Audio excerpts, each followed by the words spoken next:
Las nuevas tarjetas gráficas de la serie RTX 4000 de Nvidia, que incluye la nueva RTX 4080 y la RTX 4090, llegarán en pocos días. En concreto, la 4090 ya está disponible desde el 12 de octubre y las dos versiones de la 4080 llegarán en noviembre. Ahora bien, entre todas las mejoras de hardware que podemos encontrar, como por ejemplo el Ray Tracing, que se encarga de mejorar las iluminaciones, sombras y reflejos de los videojuegos, una de sus mayores novedades es DLSS 3, una nueva revisión de la tecnología de escalado DLSS de Nvidia. Os explicamos en qué consiste a continuación.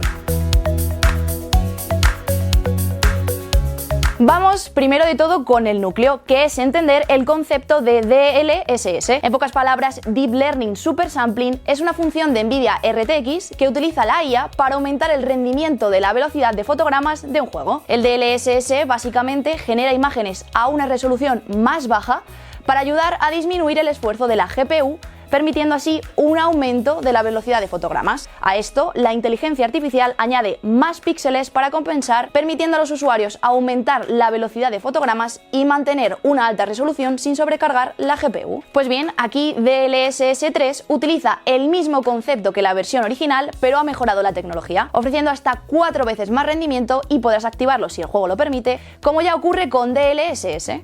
Esto se ha podido evidenciar en algunas pruebas que hicieron con el videojuego Cyberpunk 2077 o Microsoft Flight Simulator, en el que sin DLSS el rendimiento es de unos 60 frames por segundo, pero con DLSS 3 activado en el último caso, la velocidad de fotogramas se duplica y llega a más de 120, y en Cyberpunk 2077 vemos como esta se triplica y según Nvidia podría hasta cuadruplicarse. Dos de las grandes incorporaciones han sido los Tensor Cores de cuarta generación, microprocesadores que aceleran todas las funciones que se basan en IA, mejorando la calidad de imagen y evitando que la GPU tenga pesadas cargas de renderizado, y el acelerador de flujo óptico, para crear lo que se conoce como generación óptica de fotogramas múltiples. Esta nueva capacidad lo que permite es producir fotogramas completamente nuevos en lugar de solo píxeles, que viene muy bien para esos casos en los que la IA tiene que renderizar elementos más complicados como la luz o incluso partículas de polvo en suspensión que vemos en algunos juegos. Combinando los fotogramas generados de serie por DLSS junto a los nuevos de DLSS 3, tendremos una super resolución. En definitiva, esto significa que los jugadores podrán disfrutar de altas frecuencias de fotogramas y gráficos mejorados mientras juegan, creando así experiencias ya súper envolventes.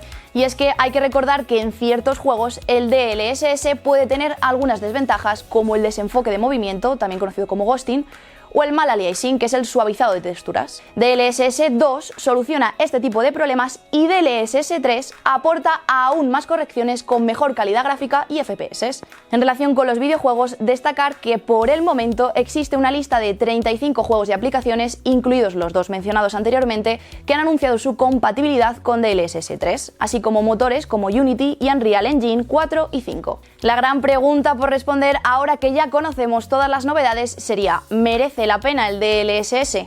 Pues bien, la mayoría de las veces la respuesta es definitivamente sí. Sin embargo, esto no es así siempre. Si tienes una tarjeta RTX, no hay ninguna razón para no activar esta función si quieres conseguir algunos FPS extra, a menos que te molesten algunos efectos negativos que tiene. Y es que hablamos de dos desventajas de DLSS. Primero que todo, tiene que implementarse manualmente en los videojuegos, y es que no es una opción sencilla que se pueda activar o desactivar en la configuración de Nvidia. El segundo inconveniente es que es exclusivo de las GPU RTX. Además, a medida que se lanzan nuevas generaciones de estas, las nuevas versiones de DLSS pueden no estar disponibles para las tarjetas RTX más antiguas. Por ejemplo, DLSS 3 solo está disponible para las tarjetas gráficas RTX 4000, como ya hemos anunciado al principio. En cuanto a la compatibilidad con los juegos, es probable que haya unos 200 títulos diferentes que tengan alguna versión de DLSS disponible, y ya hemos visto que DLSS 3 solo 35. Y vale, no es un número especialmente pequeño, pero hay miles de juegos en el mercado y hay muchos que nunca soportarán DLSS, especialmente los indie, lo cual es algo que debes tener en cuenta a la hora de comprar una GPU RTX. En general, DLSS es una tecnología increíble y Nvidia, con la evolución a DLSS 3, la ha hecho mucho más eficaz y eficiente. Si te ha gustado este vídeo, dale like, suscríbete y cualquier duda o sugerencia puedes dejarla en la caja de comentarios. Nos vemos en el siguiente vídeo.